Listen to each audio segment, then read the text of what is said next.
السلام عليكم ورحمة الله وبركاته. ازيكم يا شباب تالتة اعدادي؟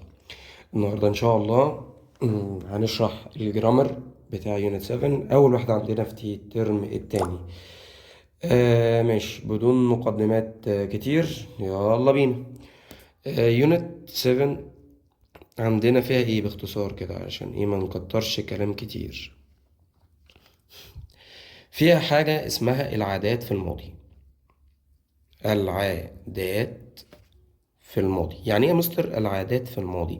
يعني حاجة أنا كنت متعود أعملها في الماضي، بنقول عليها الباست habits. الباست إيه habits؟ حاجة كنت متعود أعملها لكن دلوقتي بطلتها. زي لما أجي أقول مثلا I used to play at street. انا كنت متعود اني العب في الشارع. هل معنى كده ان انا لسه بلعب في الشارع؟ لا خلاص بقى، احنا كبرنا دلوقتي بنلعب بابجي، بنلعب حاجات تانية. بهزر طبعا. ماشي، جملة تانية مثلا لما اقول مثلا you used to، انت كنت معتاد ان ننزل بقى فعل في المصدر، وليكن مثلا السويم، كنت متعود انك تعوم in the sea في البحر. هل دلوقتي بيعوم في البحر؟ لا خلاص بقى، جاله فوبيا بقى وجاله لوبيا وجاله كل حاجة بقى حرفيا، فبيخاف من المية غالبا. فهو حاجة كان متعود انه يعملها دلوقتي خلاص لا، كبر علينا بقى ابن اللذينه. طب حلو، طب نقدر نخمن ان القاعدة بتاعتنا بتتكون من ايه من الجملتين دول؟ والله يا مستر انا شايف ان في الجملتين في حاجة يعني متكررة، زي used to وused to هنا وused to هنا. ولاحظت برضه يا مستر ان يوزد تو الاولانيه جه بعديها الفعل في المصدر، ويوزد تو التانيه برضه جه بعدها فعل في المصدر. كده يبقى انت تقريبا خمنت ان القاعده بتتكون من ايه. القاعده باختصار يا شباب الفورم بتاعها او التكوين بتاعها بيتكون من ايه؟ بيتكون من حاجه اسمها يوزد تو، معناها اعتاد ان، ويجي بعديها الفعل في المصدر، يبقى يوزد تو اللي معناها ايه؟ اعتاد ان. اعتاد أن، حاجة كنت متعود أعملها دلوقتي بطلتها. طب ما تديني كده مثال سريع يا مستر عليه؟ يلا بينا. لما نيجي نقول you used نقط بين قوسين playing، وليكن مثلا on computer. حلو جميل. هنا انا لقيت قاعدة مين؟ انا هنا لقيت كلمة used، بس فاضل لها حاجة يا مستر، تو جدع. واللي بيجي بعد used to الفعل في المصدر، فشيل اي ان جي من كلمة بلاينج تبقى بلاي بس. اظن الموضوع لذيذ اهو. يبقى انت كنت متعود انك تلعب العاب على الكمبيوتر او بتلعب على الكمبيوتر، هل دلوقتي بطلها؟ المفروض القاعدة بتقول كده، بس انت في الحقيقة تخربها طبعا. ماشي، طب لو انا عايز انفي بقى يا مستر، يعني اقول هو ما كانش متعود اساسا انه يلعب على الكمبيوتر، انفي بايه؟ لو انت لاحظت هتلاقي اللي فيه كلمه الدي بتاعت يوزد، دي مش بتشبه عليها. يعني ماضي مثلا، والفعل ده ريجولر منتظم بحط له اي دي، كده بدات افهم يا مستر. وطالما هنفي وده زمن ماضي يبقى كده هنفي بديدنت. الله الله الله الله الله. واللي بيجي بعد didn't الفعل في المصدر. طب المصدر بتاع كلمة used أبو دي ده، شيل الدي طبعا يا مستر فتبقى use، وانزل التو وانزل الفعل في المصدر بالبساطة دي. يبقى هنفي didn't بعد كده use to بعد كده الفعل في الايه؟ المصدر. واحد يجي يقول لي يا مستر طب ممكن انك تحول لي الجملة اللي فوق دي لجملة منفية؟ يلا بينا. هنقول you انزلها زي ما هي، وانزل كلمة didn't، وانزل المصدر اللي هو use، بعد كده يوز بتلزق فيها تو، بعد كده الفعل اللي في المصدر بتاع كلمة بلاينج بلاي زي ما احنا قلنا فوق، واكمل بقية الجملة زي ما هي. ايه ده؟ دي جملة طلعت سهلة قوي. طب ما تديني مثال تاني؟ يلا بينا. لما نيجي نقول اي نقط بين قوسين not used to، وليكن مثلا run fast. تمام يلا بينا. هنا انا لقيت ايه؟ انا لقيت نوت ويوزد. نوت يبقى عايزني انفي، معروفة. طب انا بنفي بكلمة ايه؟ كلمة didn't، يبقى هقول didn't بعد كده يوز وليس يوزد، عشان اللي بيجي بعد didn't مصدر، والجملة كده كده مكملة تو فعل في المصدر. طب واحد شاطر بقى يجي يقول لي يا مستر هو انت مش قلت لي ان النفي بديدنت؟ اقول له برافو عليك. طب يا مستر لو النفي بديدنت يبقى السؤال بايه، الكويتشن بايه؟ يبقى اكيد الكويتشن بديد. صح كده؟ جميل. بعد كده بنزل الفاعل بتاعي ايا كان بقى، اي هي شي ايا كان. بعد كده برضو بنزل الفعل في المصدر من يوزد، هو يوز بس. بعد كده انزل تو والفعل اللي في المصدر. كده يبقى ده الكويتشن بتاعي. طب يا مستر تقدر تحول الجملة بتاعت you didn't used to play on computer تحولها لسؤال؟ طب ما يلا بينا. طبعا السؤال يبقى لازم أبدأ بدid، يبقى الموضوع كده منتهي. did. الفعل عندي فوق you يبقى هنزله اهو did you. هم. بعد كده نزل use عشان اللي بيجي بعد did فعل في المصدر من used هو use to، والفعل في المصدر من playing هو play، واكمل بقية الجملة. واحد يقول لي يا مستر ثانية واحدة بقى، هو السؤال ده يا مستر مش ده سؤال عشان فيه كوتشن مارك؟ اقول له اه في علامة استفهام. طب يا مستر هو السؤال ده بادئ بدبليو اتش ولا بهاو؟ هقول له لا الحقيقة لا، السؤال ده مش بادئ ولا بدبليو اتش ولا بهاو.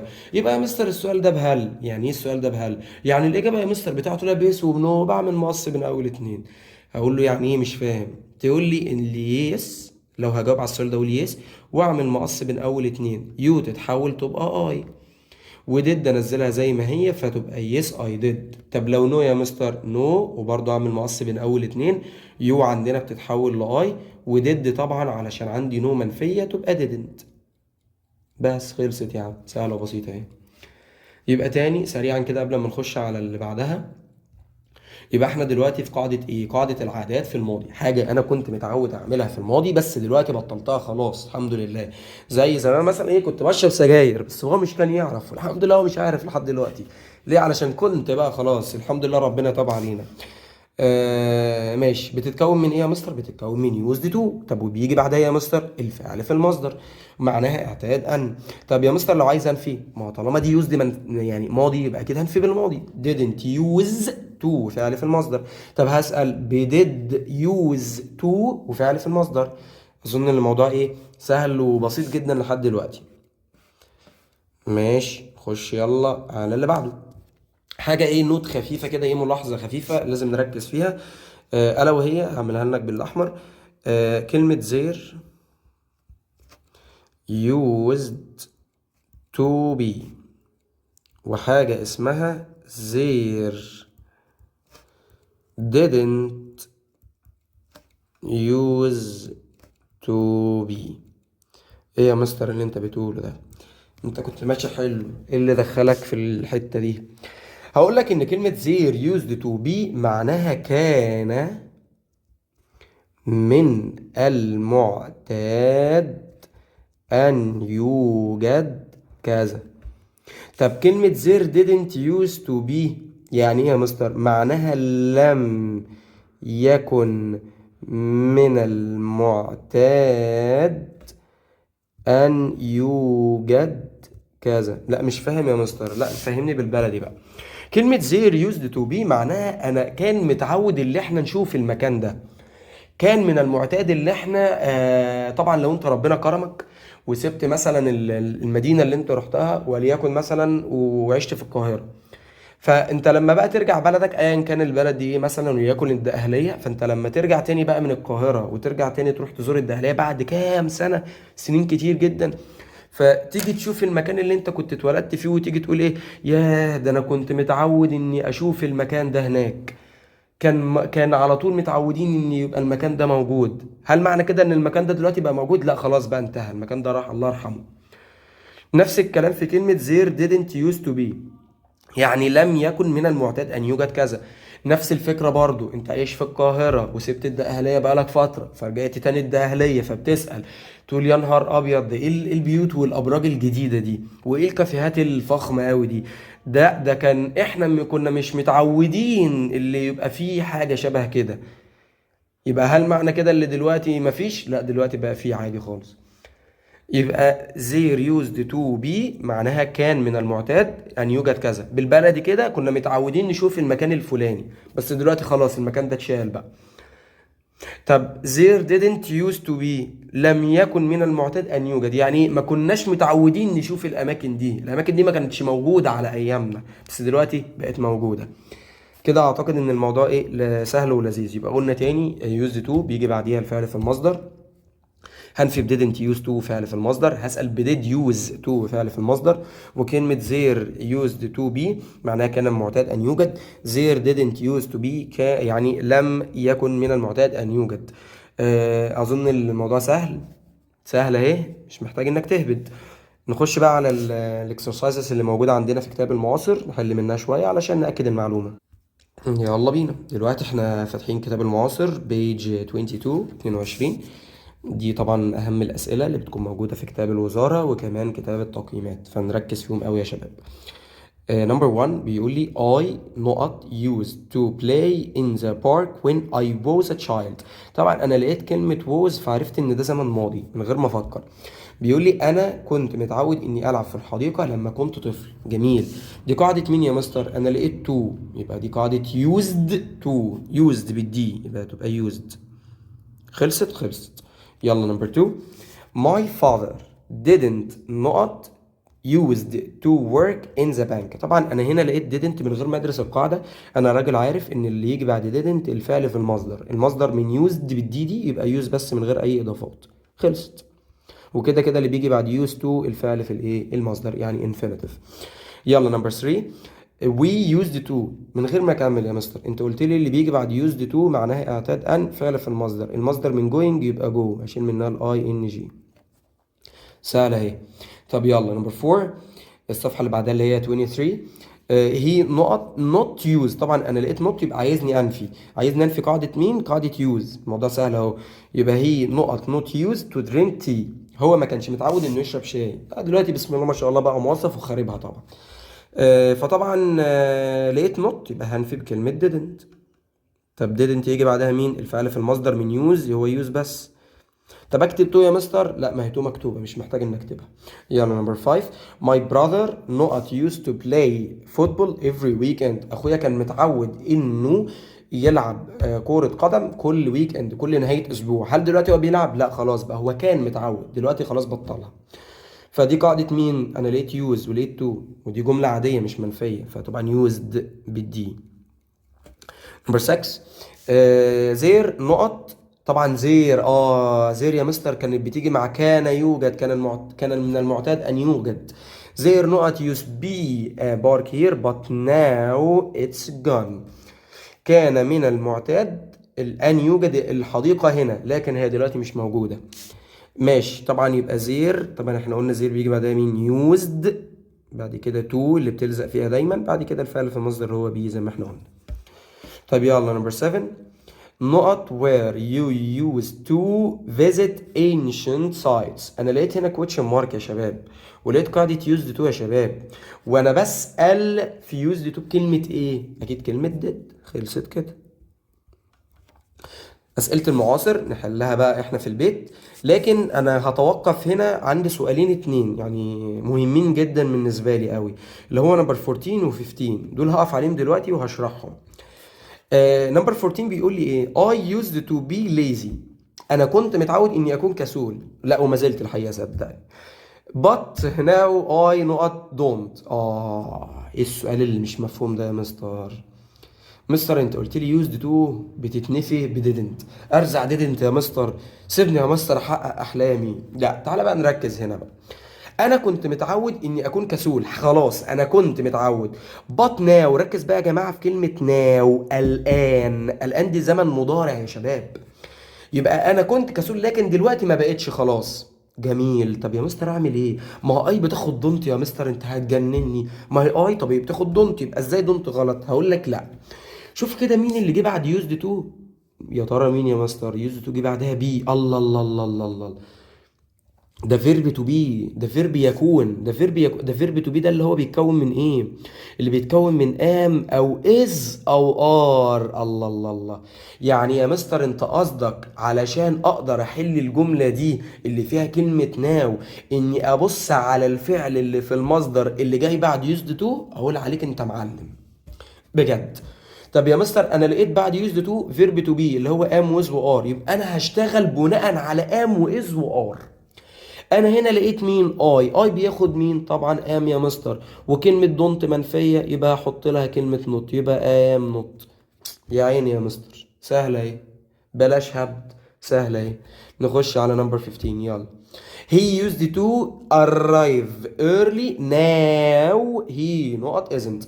طبعا انا لقيت قاعدة used to يا مستر، اللي جه بعدها فعل في المصدر، جميل. ولقيت كلمة now. هو كان متعود انه يوصل بدري، كان متعود ان هو بيوصل بدري، بس دلوقتي لا، خلاص بقى باظ يا عيني، الواد بقى تلفان. انا لقيت كلمة ناو، لقيت كلمة ناو يعني حاجة بتحصل دلوقتي. يعني هو ما كانش، هو كان الاول بيروح بيوصل بدري، بس دلوقتي لا. طب يا مستر يعني عايز نخليها مضارع. طب ما هي يا مستر هي بتاخد از، يبقى از انت صح. ايه اتسرعت كالعادة يا صديقي. بص على كلمة used to، جه بعدها مين يا رياسة؟ جه بعدها كلمة arrive. هو arrive ده فيرب تو بي؟ كنا بنقول للولاد اللي في كيجي كده ده جدو بي. هل لقينا جدو بي واحد من اما واذا وار؟ لا. طب لقيت بي نفسه؟ لا. انا لقيت فعل عادي يا مستر اللي هو arrive. وطالما لقيت فعل عادي يبقى هنفي بقى عادي بقى خالص يا مستر، لا بدونت لا بدازنت. يبقى لو انا لقيت فيرب تو بي هاخد هنفي بام نوت او از نوت او ار نوت، الموضوع سهل اهو. طب يا مستر لو لقيت فعل عادي زي ياكل ينام يصل زي ما موجود عندي دلوقتي، لا يبقى دونت ودازنت بقى. وطبعا هي من ضمن الفريق اللي بيحب الاس ومفرد فهياخد دازنت. اظن ان الموضوع سهل وبسيط اهو. ماشي، تعالى بقى كده نخش برضو على الاسئله الري رايت اللي موجوده في كتب الوزاره. الاولاني بيقول لي he used to ride his bike to school. هو كان متعود انه يركب العجله بتاعته في المدرسه، للمدرسه. طبعا عايزني احط نوت، يعني عايزني انفي الجمله دي، سهله وبسيطه. يبقى هقول he، هنفي طبعا بكلمه didn't، واللي بيجي بعد didn't use مش used. بعد كده to والفعل في المصدر اللي هو ride، واكمل بقيه الجمله، خلصت كده. طب يلا يا مستر نمبر 2. she used to live in Luxor. هي كانت متعودة انها تعيش في لوكسور. عايز اقول where اين. طب ما يلا اداة استفهام where هبدأ بيها. وطالما where بتيجي للسؤال يبقى انا لازم اسأل. وقاعدة used to يا مستر كنت بسأل بايه يا ترى؟ انا كنت بنفي ب didn't بسأل ب did، يبقى هنزل did.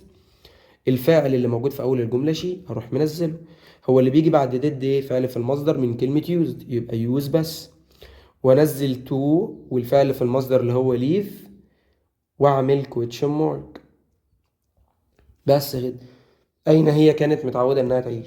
طبعا الاجابة in Luxor. يلا نمبر 3. No he didn't used to travel alone. لا، هو ما كانش متعود انه يسافر لوحده. عايز انزل كلمة did يا رجالة، اعمل ايه؟ يبقى عايز نحول الجملة الإجابة دي لسؤال. طب ما سهل وبسيطة يا مستر، ده شبه السؤال بهل، ده سؤال الدايلوج ده يا مستر. ده أنا هعمل مقص بين أول اتنين وهوريك دلوقتي شطارتي. فهنزل ضد يا بيه، بعد كده هي أروح منزلها، وأنزل الفعل في المصدر من used to تبقى use، وأكمل بقى بقية الجملة يا مستر، والموضوع أحط في الآخر كوتشن مارك. أقول له برافو عليك. يلا نمبر 4. رشوان trained hard when he was a player. رشوان كان بيتدرب كويس جدا بجد لما كان لاعب. عايز ادخل كلمة used. طب ما سهلة وبسيطة يا مستر، هنزل رشوان ماله used to كان متعود ان فعل في المصدر train، مش trained بقى train، واكمل بقى بقية الجملة. بس خلصت كده. اخد بقى الاكسرسايزز اللي موجوده في كتاب المعاصر، سواء دي او الري رايت، بقيتهم نحفظهم. نراجع القاعده كويس، اهم من الحفظ اللي احنا نفهمها. بعد لما انا فهمت القاعده بتاعتي يا مستر ابدا اللي انا احل. بعد كده احفظ الكلمات اللي موجوده عندي في اليونت كويس جدا وابدا احل. اوعى تحل الاكسرسايزز بتاعت الفوكابلري بتاعت الكلمات وانت مش حافظ، كارثه سودا. يبقى احفظ الاول، بعد كده احل واقرا الدرس ريدنج اللي عندي وتوكل على الله. ودمتم في خير، والسلام عليكم ورحمة الله وبركاته. ما تهبطش، سهلة اهي.